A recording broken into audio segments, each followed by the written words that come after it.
This is CHSR 97.9 FM here in Fredericton, New Brunswick, Canada, and you're listening to Python's Paradise, your film and music show. This is your host, Greg Gilbert, aka the Python Hyena. And folks, I have a return guest. Actually, my second return guest this year. I guess I'm liked. Folks, he was nice enough to send me a CD last year and had some of them given out on the air, and I had a chance to listen to it. I'm talking to Peter Foldy. How do you do, Peter? Welcome back. Thank you so much for having me back, Greg. It's a pleasure to talk to you again. And I can't believe how much time has flown by since we last chatted. When was that last? Oh, who knows how long. It was August. Talk about time, yeah, August of 2016, so it's a while. Actually, it was August 2nd, I believe. Nice.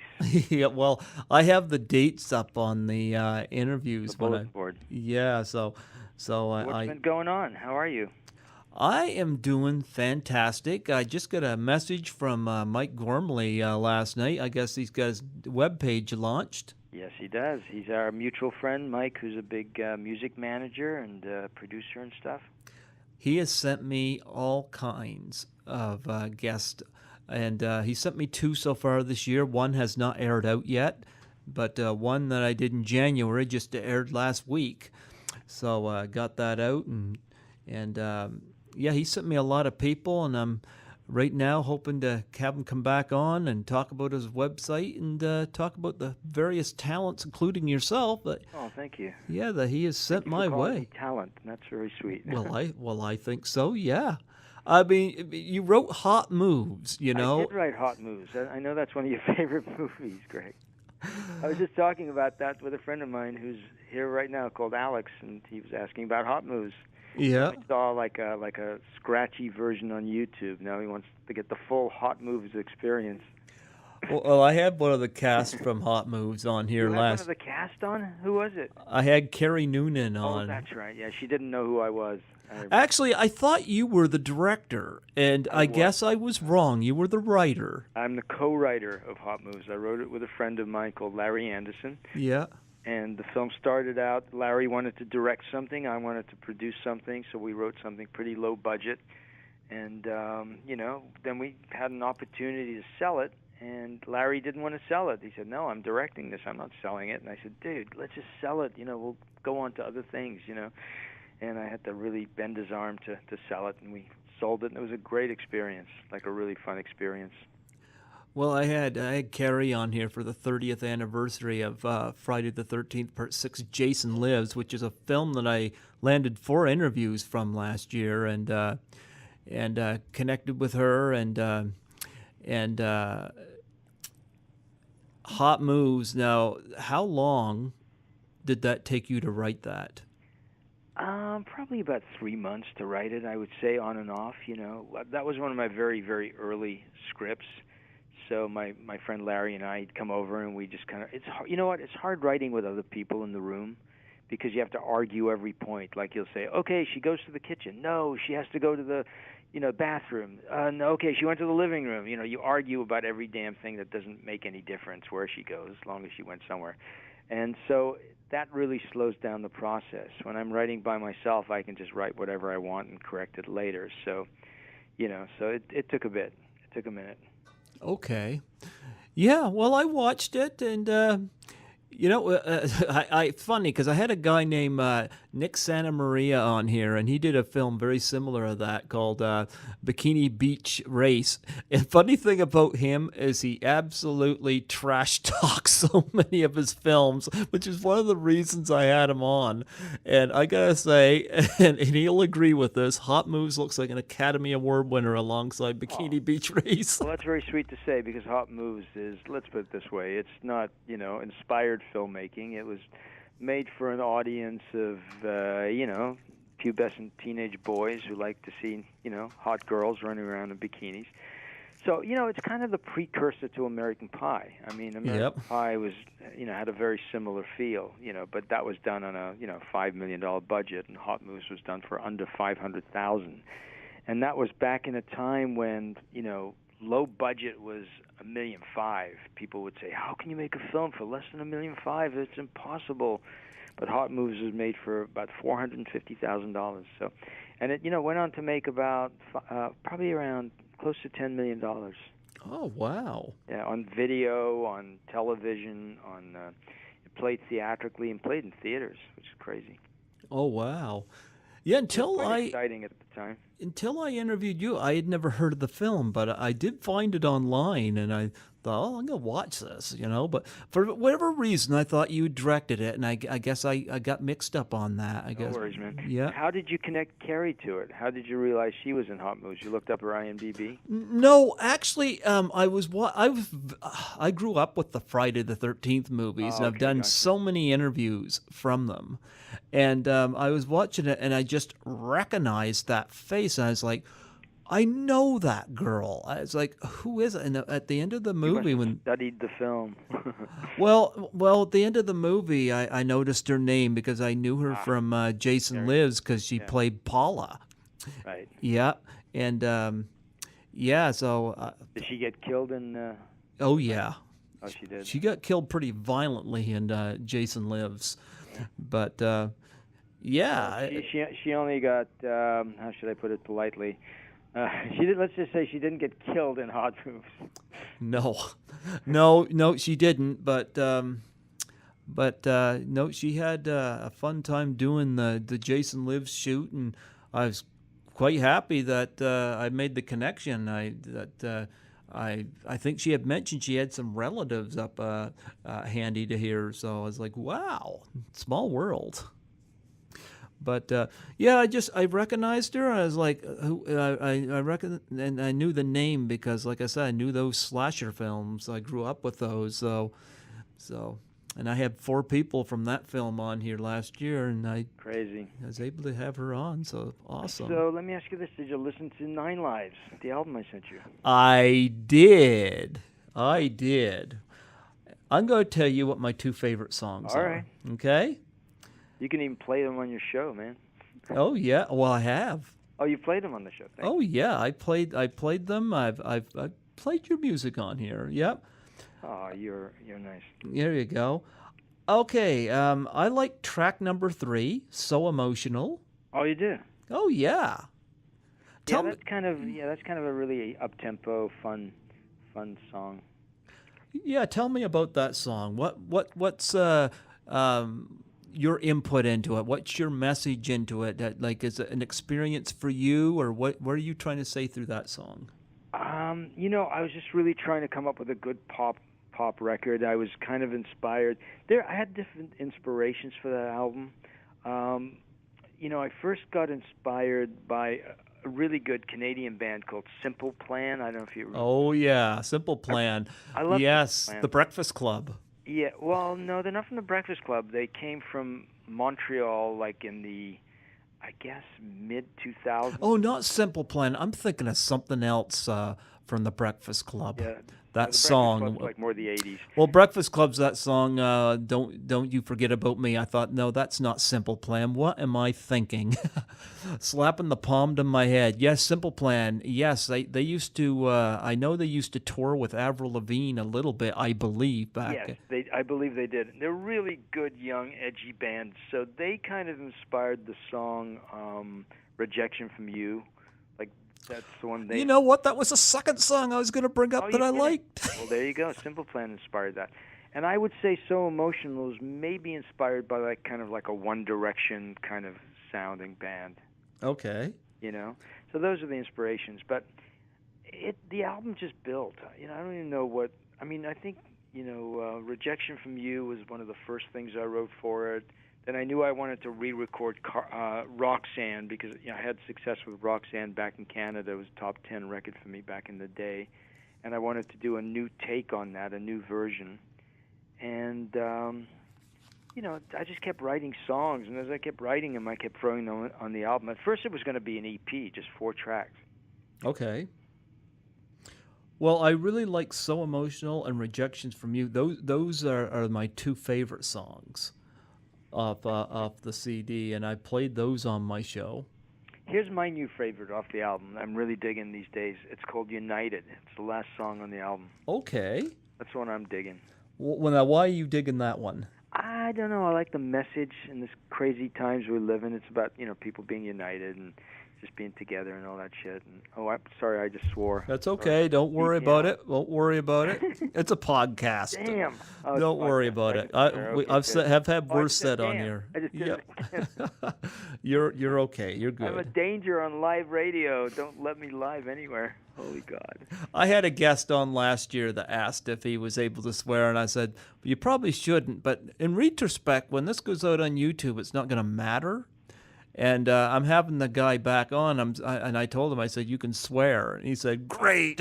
Well, I'll try not to use four-letter words, but, Listen, so when you say it goes out on YouTube, what visuals do you show when you put it out? I'll use headshots and album covers and stuff like that in the case of yourself. So you kind of edit it together? Is that what you do? Actually, I don't. My younger brother is the one that puts the YouTube videos together. Yours is up. Oh, mine is up. Oh, yeah. Yeah. Yep. Yours was episode 43. I've right now got over 50 of them up right now. And, I think I've got a headshot of you on there. I know I've got a few movie posters like Hot Moves, I think, is on there, and Widow's Kiss and whatnot. So I don't remember it off the top of my head, but it's on there. But, yours is up. But thank you so much. Yeah. But, I enjoyed So Emotional, and I enjoyed Rejections from You. And I know Carly, I've heard that one, but I saw that on YouTube first, because I know you did, like a video or something for that, right? I didn't. I put it up as a video, but I didn't shoot anything for it. Did Roxanne as a music video. You should check that out. Oh, maybe that was the one I seen. Yeah. I know I saw Carly and Roxanne, both. They were both playing online. The piano in a red shirt. Listen, if you want to give any away to your listeners, I can send you a few albums if you want to give them away as prizes or whatever. Happy to do that. Oh, sure. Yeah, I'll just stick some in the mail to you again. Yeah. We'll talk about it after we're done the interview. We'll work out the business part. We'll work out the business part. But I like the CD quite well, yeah. Well, thanks, buddy. Yeah. I appreciate that. Gave it some promotion on here. Thank you. Yep. Yeah, stick the cover of the CD on your thing so that viewers can know what to look for. Sure. Listeners can know what to look for. Yeah. Actually, it wasn't me that actually gave them out on the air. We had a morning show here, and one of the guys that does the morning show does kind of like a blues show, a jazz and blues show. And I said to him, I said, you converse with listeners in the morning, do you not? And he said, yeah. And I said, listen, I want you to listen to this CD, and I want you to do a contest where people can call in or whatever and win them. And he said that they're all gone. Oh, nice. Yep. So you mean he's already given some away on the air? Yep. That's so sweet. That's really good. I appreciate that. Yeah. I've never had a phone-in show, so I have no idea how to do that. I know it sounds so behind in the times for me, but I knew if anybody would be able to do it. I knew that Roger Jean from the morning show would be able to do it really well, and he did. So well, that's awesome. Well, if he wants to give away more, I'm happy to send you some. So. Sure, but absolutely. But yeah, I enjoyed the CD. And how many CDs you got now? I come from the world of singles. So when I started making records in the 70s, I hate to say it, so long ago, but people used to make singles. Mm-hmm. If you had a couple of hit singles, and you get to make an album. So I've got three albums, three full-length albums, and a lot of singles in between. And now the world has gone back to singles again. Basically singles are what's happening. You have a hit single, and then people only make albums when they have big hits, and then they go out and tour and support an album. Well, not all people, some people. No. But I'm working on a new single, so maybe by the time the show airs, I may have a new single. Well, you know what? Let's talk about it. You could slip it in and play it. You could edit it in, maybe. Well, we might just be able to do that. Yeah. Yeah, I was going to say too. I come from the world of singles too. Women don't touch me with a 10-foot pole. You're a comedian. Yeah, but no, I might be able to do something like that. Yeah, I've never done that before. Slip singles into. Well, why don't you announce it right now and then just leave slot for it? Say, here's Peter Foldy's new single, and then, if it's ready, you'll play it, and then if it's not, you'll say, oops. Well, if it's not ready, I can always tack it on at the end, and record it in right. there. You could always close the show with it. Perfect. Yeah, that works. That works just fine. Yeah, if I had a thought of that, I would have did that with the first album. Yeah. I did play the first album on my live show, but when I had space for it, whenever interviews weren't quite the hour or 2 hours or whatever. Yeah, my show got extended to 2 hours because I won the Barry Award last year. I was nice. Never done that before, so. And I did 48 interviews last year, and I broke that record in Easter weekend. Oh, wow. So I got 2 people out of L.A. that's sending people to me, and one of them, of course, is Mike. So. Nice. Oh, yeah. But, yeah, 9 Lives. Got that nice little kitty on the front. Yes, it's kind of my Andy Warhol cat. A friend of mine designed that poster. His name is Fabian. So that's not your kitty? It's not my kitty, no. I bought that picture. It's a stock shot I bought from somebody in London, actually. I could lie and say it's my cat, but it's not. Okay. Do you still work with Mike? Yeah, Mike and I work on several. We have several projects we're trying to get set up. One of them is a musical play for Canada that I wrote, and Mike is trying to help produce that. And the other one's a feature film that we're trying to get made. So, everything takes a long time, Greg. That's the problem with the business. Yeah. A lot of people doing it, and not enough money going around, and it's not easy to get projects set up. So, that's Mike's right. a good guy. Yeah. I like Mike. Yeah. Mike has sent me a lot of good people. It all stemmed from wanting to contact Lisa, and Lisa led me to Mike, and and Mike has introduced me to all kinds of real talented people. So he Very just cool. Yeah.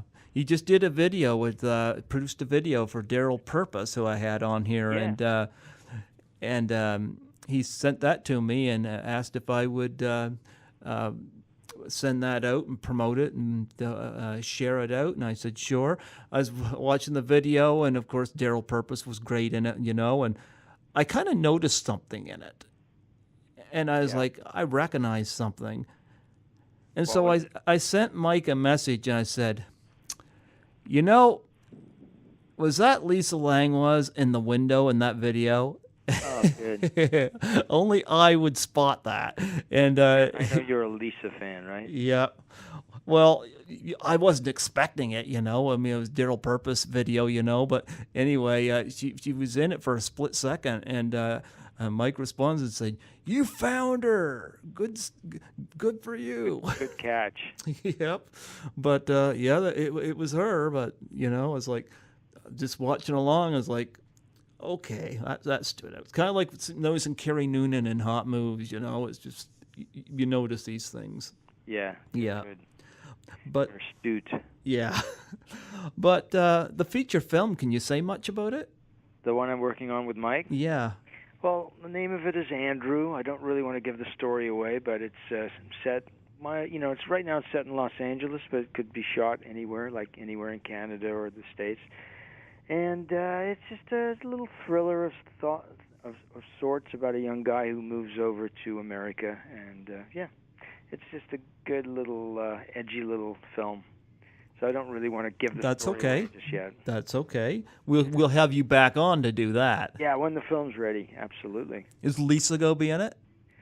Lisa might get a part in it. That's a good thought. We could definitely cast her in something.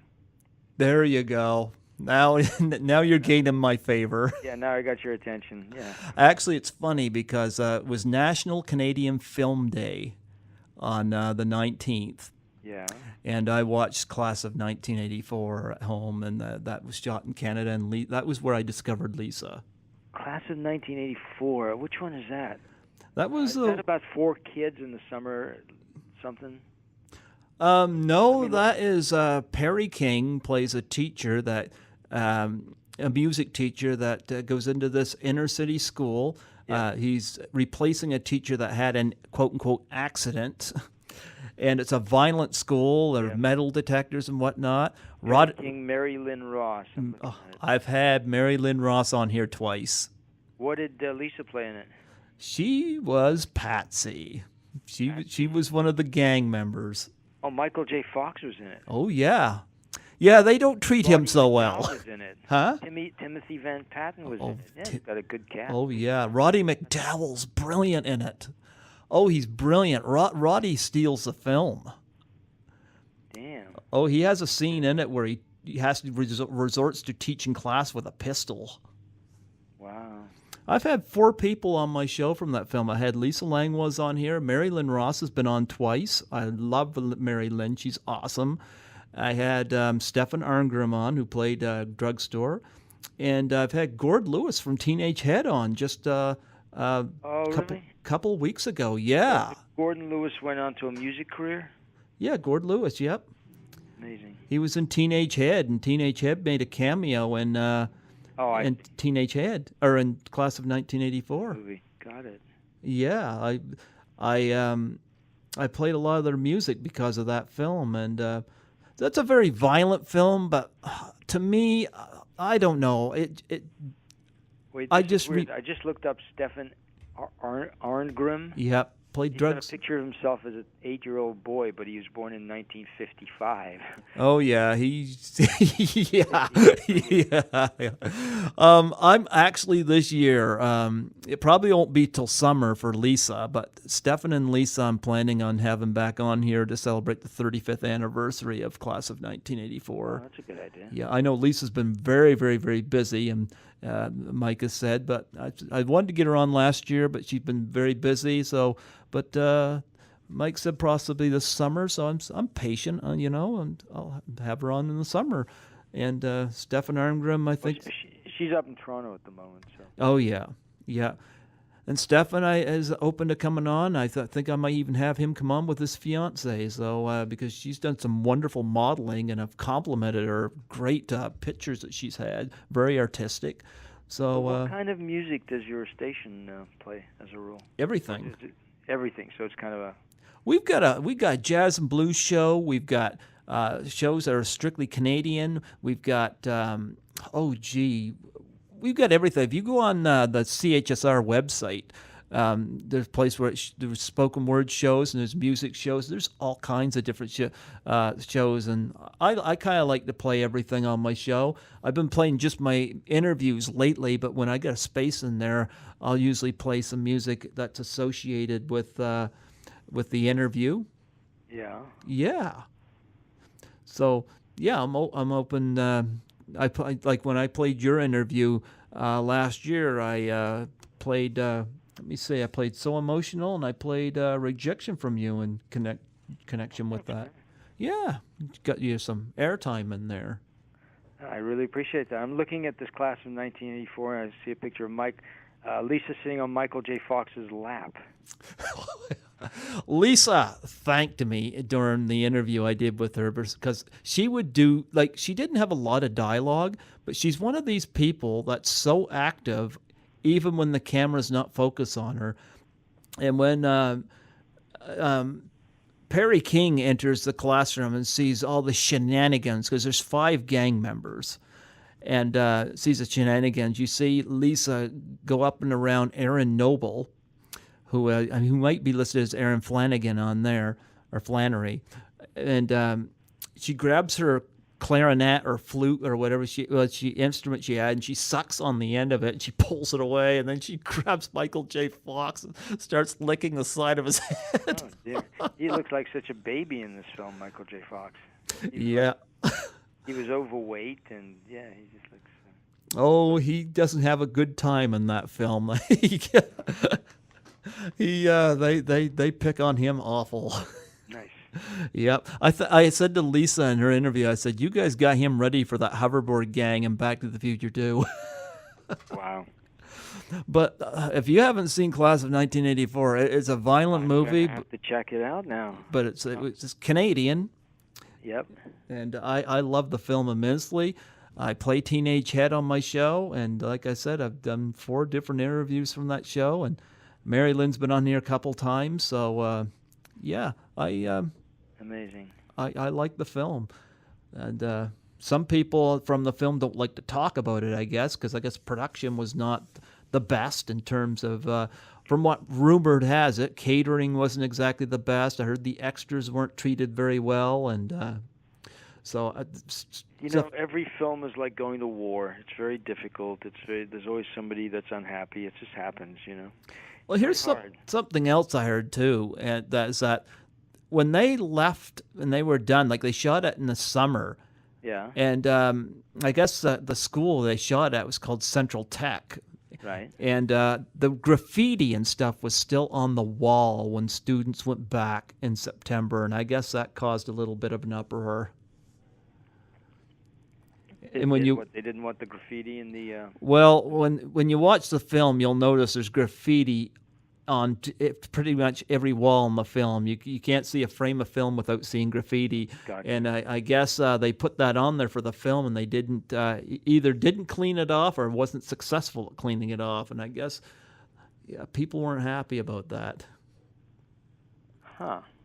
But I listened to the commentary track on the movie and with Mark L. Lester, and I reached out to Mark to have him on here. Wait, did Mark direct it? Yeah. Oh, nice. I reached out to him to get him on here for the 35th anniversary, but haven't heard back. But I couldn't help but notice in the commentary track, he knew Timothy Van Patten, Perry King, Roddy McDowell, and Stephen Arngrim all by name, and Michael J. Fox. But there's several actors in it. He never seemed to call them by name, including Lisa. And I was like, do you know the name of your actors? No offense to him, but I probably could have done a better commentary track on that movie. Yeah. Well, he's an older guy. He's probably, his brain cells are, not functioning the way they should or used to. Yeah. It's hard. I mean, look, sometimes people have problems with names. It just happens. Well, maybe, I'm not going to hold it against him, but we've had several great Canadian films, like, Black Christmas was also shot in Canada, and I did a couple interviews from that as well. So.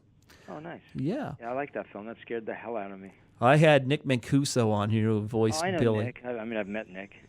Yeah, I had him on here, and I had Lynn Griffin on here. Oh, Lynn's a dear friend of mine. I love Lynn. In fact, through Lynn. What a small world. Like, you're mentioning these names of people I know. That's kind of crazy. Well, through Lynn, I got Sean Sullivan, her husband, on. I didn't know this, but Sean Sullivan played Suicide in Ski Patrol. And the only thing I remember in Ski Patrol was the character of Suicide. And when she had mentioned he was in Ski Patrol, I had mentioned that I forgot that movie, because nothing really stood out to me except that character. And she said, "That's my husband." I was like, "Are you kidding me?" And I ended up having him on shortly after. That's crazy. So, yeah, and she's opened the door for me to interview Nick Mancuso and stuff. So, yeah. So, yeah, Lynn was awesome. But you also did Widow's Peak, and we can't forget Beverly D'Angelo. It's called Widow's Kiss. Oh, Widow's Kiss. What am I thinking? I'm thinking of Mia Farrow movie. Beverly D'Angelo. And she used to be my background singer when I was making records in Canada.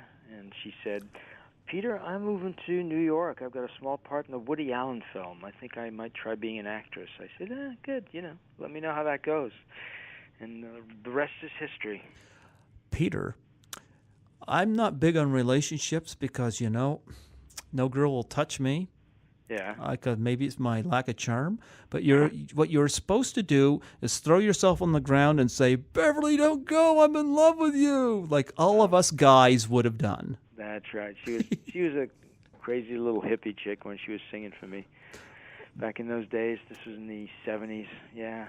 I still love Beverly. It was so funny because, like, when we went to hire her in New York, like, she was like a big movie star at the time, and we flew to New York to meet her and get her for this movie, and she was like, "Oh my God, it's you! I can't believe it!" Like, she was, she wasn't the same person. She changed. Oh yeah. Yeah. Well, she was a mom in all those vacation movies. Yes, she was. Yeah, I still love Beverly, and she hasn't changed a whole lot either. She hasn't changed a whole lot. No, no. She made a cameo in the vacation reboot they did, and she hasn't changed a whole lot. Not like she's still got the long blonde hair. She's still looks fine to me. I haven't seen her in a long time. Yeah. Well, you get to work with her. I envy you on that. I got to work with her. I got to direct her in a love scene, baby. You see, this is where you should have been Woody Allen. You see, you got to take cues from Woody Allen. Woody Allen casts himself opposite these women and does these Smart. love scenes. I know, he's smart. Yeah, Beverly, didn't have any problems doing love scenes. She was quite into that. Well, it's great when you can get actors that Yeah. are willing to do stuff like that, because Yeah. Well, look, it's a weird environment. Like, love scenes are very difficult to shoot. It's a strange environment. Like, I mean, who wants to get naked and do stuff like that in front of 30 people? Unless you're an exhibitionist. So it's always difficult. But she was used to it. She was a professional. Well, We treat people with respect. Yeah. Everybody's covered up. And it's just like and those things are done kind of by the numbers. We're just doing a close up on your hand touching a leg. We're just doing a close up of him kissing your neck. So it's not like a continuous scene. It's not porn. It's just like done in little sections, and it all cuts together to make a scene. Yeah. Well, you had mentioned to me in the email that you directed a play.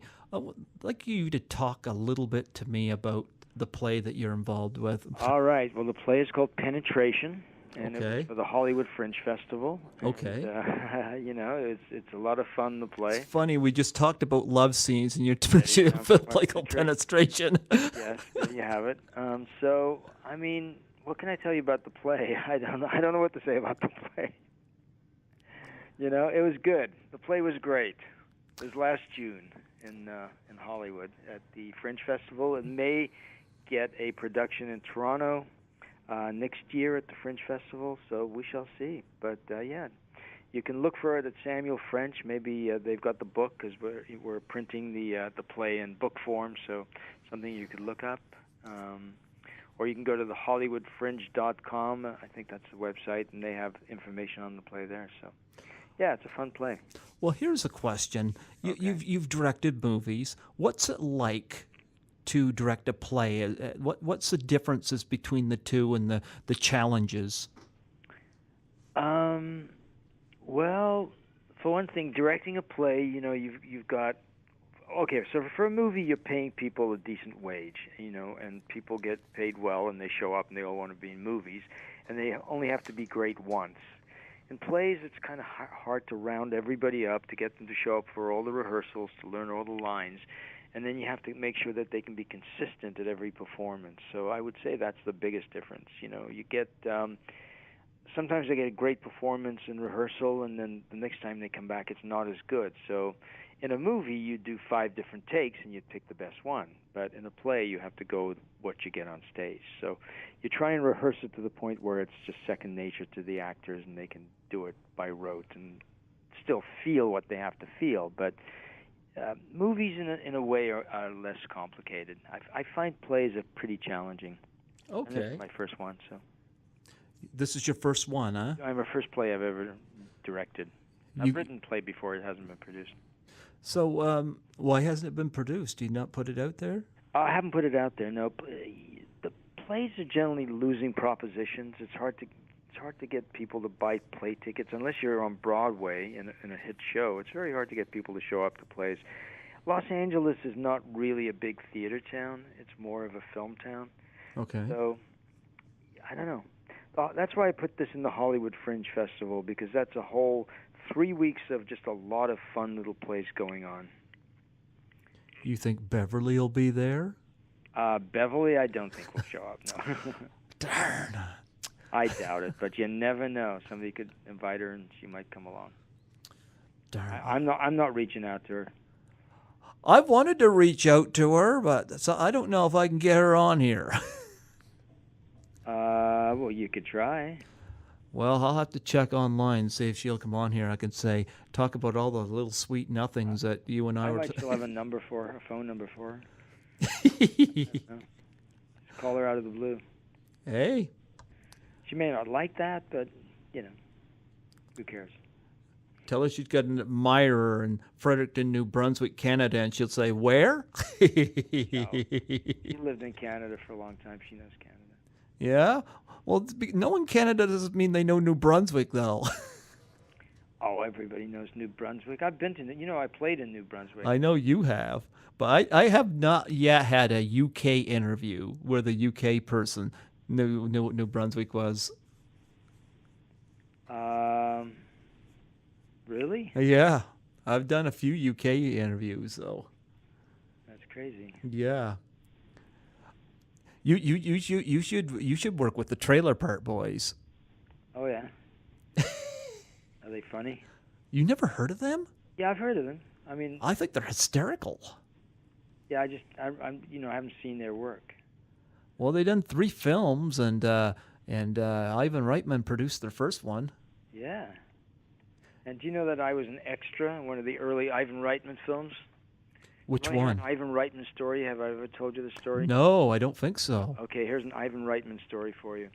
So I was a guy in my band called Lenny Bloom, who went on to become a really big writer in Hollywood. He wrote Beethoven, he wrote Meatballs, he wrote Stripes. He was my bass player. He was like my friend, and we used to share a room on the road when I was playing. So he knew Ivan really well. So he said, Ivan's shooting a movie, come down and be an extra. And I said, okay. So I went down, I was an extra. I played a hippie, in this film he had called Foxy Lady. He was shooting somewhere in Toronto, I guess. Okay. And there you have it. I never saw, Ivan again. And Lenny went off to become a big Hollywood writer. And many years later, I'm at the Hollywood Christmas Parade. And, all kinds of big stars are there, Mickey Rooney and all these different people. It was pretty exciting. It was in this TV studio, and yeah, okay. So I see Ivan Reitman walking around this food table. Hold on one sec. Yep. Alex, the album on the floor behind you. My friend's just leaving. That's okay. Anyway, so Ivan's beside me at this food table, picking up pieces of cheese, hors d'oeuvres. And I go, I said, oh, hey. And he goes, hello. I go, hey, I said, we have a mutual friend. He said, we do? I said, yeah, Lenny Bloom. He used to be my bass player in my band, and I know Danny Goldberg, who's your producing partner. And I said, and I was an extra in your first film, Foxy Lady. And he just looks at me and he goes, good for you. And he walks away, completely unfriendly. I went, Jesus, what an a-hole. He just wasn't very nice at all. Wow. Cut to many years later, I'm here in Los Angeles at the Canadian consulate, and they're having some kind of reception, and I'm walking around the table, and I swear to God, it was like a deja vu, and I look up, and it's Ivan Reitman standing, in the same position, to the left of me in the food line, and I go, do I dare say this again? Do I dare repeat this story? He's going to tell me to F off, Yeah. So, I go, hey, how you doing? He goes, hello. I said, listen, we have a mutual friend. I know Lenny. I said, I know Lenny Bloom, and I know Danny Goldberg, and I was an extra in your first film, Foxy Lady. So he goes, oh my God, that's incredible. You were an extra in Foxy Lady. That's so cool. And how do you know Lenny? I said, we were in a band together. And he calls his wife over, honey, this guy was an extra in Foxy Lady, and he knows Lenny, and completely different. The complete opposite of the first reaction. Super friendly. And then he came over to me later. He said, so what do you do? And I said, I write and direct films. Oh, that's so cool. What have you done? He was incredible. He couldn't be nicer. So the first time he practically bit my head off and told me to go screw myself. And the second time he was just the nicest guy ever with the same thing. Isn't that funny? That is funny. So there's a story for you. It's funny, Meatballs. I've done an interview from Meatballs. I had the beautiful, gorgeous Christine DeBelle on here. Oh, nice. Yeah, to me, it's You want not. to talk to the guy who played the lead? I know him. He Who, was Bill? No. Kid, I'm blanking on his name. You know who I'm talking about. He was the third AD on my film Silverman. You mean the lead for Meatballs? The lead boy. Oh, you mean Macpiece? No. I'm going to tell you right now. I'm going to open up my thing here. Okay. Hold on. The lead kid, Meatballs. Yeah. He was the boy. Yeah. Sweet kid. He went on to do a bunch of other films. I don't have the name in front of me, but... Well, I'm going to tell you in 1 second, except it's giving me Meatballs 3 instead of Meatballs. I just want regular Meatballs. I don't want Meatballs 3. I had Christine DeBelle on. She played A.L., and she's the reason I like the film. She's beautiful. Here we go. Meatballs, 1979. Yeah. It's Ivan Reitman, Lenny Bloom, my friend wrote it, with Danny Goldberg, who I was just talking about. Yeah. Starring Bill Murray, Harvey Atkin, Kate Lynch, and the boy was... where is his name? He was the star of it. Come on, Christopher Makepeace. Chris Makepeace. Yeah. Okay, so Chris Makepeace was the third AD on my film Silverman. Okay. I go to the set the first day, and they go, and this is Chris Makepeace. I go, Chris Makepeace from Meatballs? I was really excited to meet him. Really nice guy. Well, if he's available, I'd gladly have him on here. I haven't talked to him in a long time, but I could... Sure, let me see if I have his email. I have his phone number for sure. I don't see if I have his email. I won't say it over the air. He was in a movie called My Bodyguard, too, with fantastic. an early Matt Dillon. I do have his email. I have an email. You know what? I will send you his email. You can say, I was talking to Peter Foldy. I wonder if you'd like to come on the air and talk about your career. Sure. Yeah, I'd love to. You also mentioned, too, Paul Lynch, who directed Prom Night as well. Yeah, would you like to talk to him? Sure. All right, I'll send you both those emails. Yeah. Just tell those people, that I suggested, okay? And then they may hang up on you, or they may just come and do the interview. I don't know. Okay. Now what about Beverly? I don't think she'll do it. I think it'd be a waste of time. Oh, gee. Let me see if I don't have an email. You're taking her for yourself. I know what you're doing. You're right, man. I'm gonna interview her. Let me see if I even have a phone number on her. I don't know. Oh, if you don't, I'm just pulling your leg, man. I know. I get. Let's see, Beverly. No Beverly D'Angelo in my phone book. Nope, don't have her number. She did. I don't think we got along that well on that movie. No? Not super well. Oh, well. I wouldn't say it was a love fest. Yeah. Well, no, I'm actually just kidding with you, I mean, I'd love to have her on, but I also realize, sometimes, it's tricky. I've been lucky to get the people I've had on here, Very, very fortunate. You know who I interviewed yesterday? I couldn't friggin' believe it, because 30 years ago, I'd never have been able to interview her. Tell me. Tiffany. Oh, the singer. Yeah. Well, who works with her? Mike Gormley works with her? No, Peter Larson.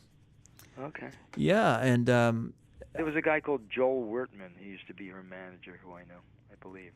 Okay. I don't know that name, but... I just pitched that her album was going to be celebrating its 30th anniversary. Could I do an interview? And they said, yeah, but she's got a new album coming out. We'd like to focus on that. And I said, absolutely. And I couldn't believe I was talking to this woman because I had her posters all over my bedroom wall that time. So it was just amazing to have this chat with her. Nice. Yeah. But... you got a play underway, and you have a feature film of Mike that's coming up. Is it going to be a Canadian film? I don't think so. It might be an American film, but you know what? It depends wherever we get the financing. If we get the financing in Canada, then it'll be a Canadian film. Yeah, and you're going to take my advice and cast Lisa as the lead. Yes, I'll take your advice under advisement. We're going to have it be two women leads. We're going to have Lisa and Beverly. See, I'm helping you cast your movie. Thank you. You should be down here as my assistant. I should, yes. No, but no, you got a new single coming out. Do you want to talk about that? Once again, it's hard to talk about it because it's not finished, but Okay. it's going to be a very, I believe, very poppy, radio-friendly record, and I'm hoping to have it out around the time of this interview.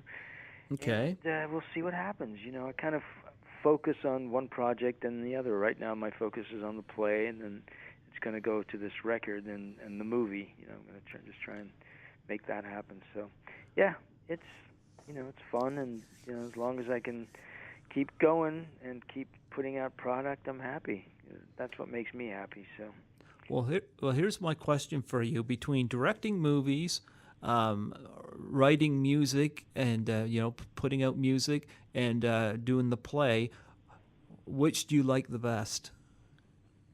I would say I really love making records. I really enjoy being in the studio and making that work, just putting all the sounds together and mixing it and recording vocals and adding little guitar licks or piano licks and just trying to make the record really work. So I would say that is probably my favorite.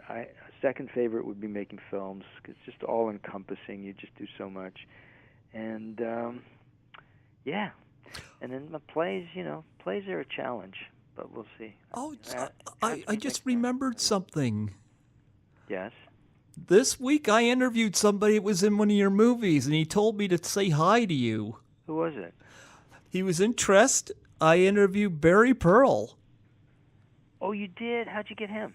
I got him through a Los Angeles contact named Stephen Joyner. Okay. Actually, Stephen Joyner knows Eddie Deason really well from Grease, and I guess Eddie Deason introduced him to Barry Pearl. Now, Stephen's my second contact. Mike was my first, and Steve's my second, and Steve has just bombarded me with a whole lot of interviews, and some of them I've gotten on my own, but he put me in contact with Barry Pearl, and I was like, yeah, he played Duty in Grease, He did. And as I was looking through his credits as I was talking to him, and I didn't realize that he played Johnny Glitter and Avenging Angel. And I was like, I'd interviewed Betsy Russell out of that. And I said, gee, but I didn't even know that was you. And I guess he was in Tryst. And He was. And I said to him, I said, wow. Like, I talked to him mainly about Grease, but I was like, How did my name get mixed into this? well, I was looking at his credits on Internet Movie Database as I was interviewing him so I could talk about other stuff than just Grease. I mean, Grease was a centerpiece, but I wanted to be able to, since we live in a Netflix kind of era, kind of give people some other films that they can look into with them. And I was like, Tryst, I said, Peter Foldy directed that. And yeah, and he said some nice stuff about you. He said, he said, say hello. Oh, that's terrific. And you told him you're going to be interviewing me. Yeah, I said, I got him the end of the week, and he's like, yes, say hello for me. Oh, that's very nice. Yeah, Barry and I have been meaning to have a coffee for ages. I saw him a few years ago, but we always say, let's grab a coffee, man. And it kind of never happens, but that's how it goes. People get busy. Yeah. But he's a good guy. I've known him a long time. And he's a friend of the guy that I wrote Hot Moves with. He's a friend with Larry Anderson. You mean you didn't put Barry in Hot Moves? I did not. No, he was in Hot Moves. You didn't put him in Widow's Kiss with Beverly? I didn't. He was just in Tryst. I bet a lot of broken hearts lost that edition. Yes, I'm sure Barry. Yes, he's got a big following. Yeah, he was great in Grease. He was fun. Oh yeah. Well, I had a nice chat with him, and I just thought of that just now. That your name came up. We talked a bit. That's funny. Yeah, talk about a small world. Well, is there any other things that you want to bring up? Because I know we're coming down to the hour.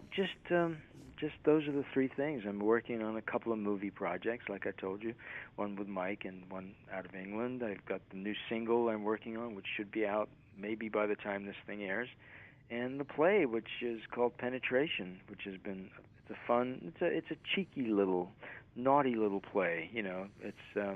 It's really a comedy. It's got a lot of heart. It's not like really raunchy or anything, but it's fun. So those are the three things, and yeah, I'll have to give you full updates as they move forward. You can mention them on the air or whatever. Oh yes, I'll definitely promote it. Absolutely, yeah.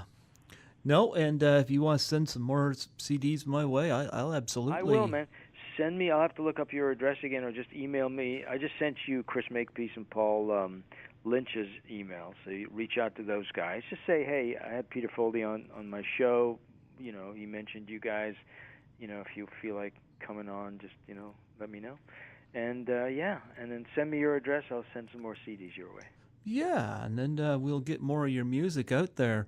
I did play your CD, Nine Lives. We'll promote that here, Nine Lives. Thank you And so much. some great songs, So Emotional and Rejections from You are my two favorites. But of course, there's In Too Deep, there's Carly, there's United, there's all United's my favorite. Carly's also good. So yeah, please. yeah, there are Try lots and of play some of it. That would be so cool. Now, when you play them, do you play them on your live show? yeah. If I have a few moments, like like if an interview's say 50 minutes, and I've got like 10 minutes in there, I'll put a song in there, and I'll like to play something that's in conjunction with the interview. Yeah, of course. Yep. So and sometimes when I got a 2 hour slot, I can sometimes play two interviews, or I can play 1 2 hour interview, or if an interview's 90 minutes, it gives me a little more time to play some music and share some film reviews and whatnot. So, yeah. Well, awesome, man. Well, listen, Greg, it's been really good talking to you. I'm now heading out to a film festival opening in Marina Del Rey. So, yeah. And Oh, anything interesting playing there? I haven't got the list of what's playing, but yeah, I'm sure there's some really interesting films. Oh, I love film festivals. We got one here, Silver Wave Film Festival plays here in November. One year we had, Joe Medjuk showed up. Oh, yeah? Yeah, because I guess he's from here. Nice. Yeah, so he showed up. It was, I think it was 2003. I think that was or 2002. Yeah, 2002, I think, showed up. But, yeah, before you go, I was wondering if you'd do a plug for my show. Sure. What do you want me to say? Just state your name and say you're listening to Python's Paradise with Greg Gilbert in New Brunswick, Canada. Okay, here we go. Okay. Hey there, this is Peter Foldy, and you are listening to Python's Paradise with Greg Gilbert in Nova Scotia, Canada. New Brunswick, Canada. Oh, I'm sorry. Here we go again. You were close. Hi there, this is Peter Foldy, and you're listening to Python's Paradise with Greg Gilbert in New Brunswick, Canada. There you go. Let me do one more. Sure, go ahead. Okay. Hi there, this is Peter Foldy, and you're listening to Python's Paradise with Greg Gilbert in New Brunswick, Canada. And folks, listen to Nine Lives. Pick it up. You can get that online, right? Yes, it's on Amazon and iTunes and all the usual places. Do you sell it on your webpage as well? I can. If people buy it off my webpage, I autograph it. Okay, Autograph copy. promote your webpage on here just briefly. My webpage is www.peterfoldy.com. One word, Foldy. www.peterfoldy.com. Absolutely, yeah. Buy Nine Lives and get it autographed. That's the place to do that. Absolutely perfect, yes. And I thank you for the autograph one that you sent me. I've got that right here with you, right in front of me. My pleasure. Absolutely. Well, Peter, when you get some more projects undergo, I'll be more than happy to have you on a third time. Well, thank you, buddy. I'll definitely keep you posted, and we'll just keep each other posted. And we're connected on Facebook and everything, so all's good. And hi to everybody in New Brunswick. I've been there a couple of times. I love that place. Really nice province. Yeah, New Brunswick loves Peter Foldy. Aw, you're too kind. All right, Greg, I'm going to sign off. I have to get ready to go out, and have a wonderful rest of your day. God bless you, Pete. Thanks, pal. Take care, buddy. You too.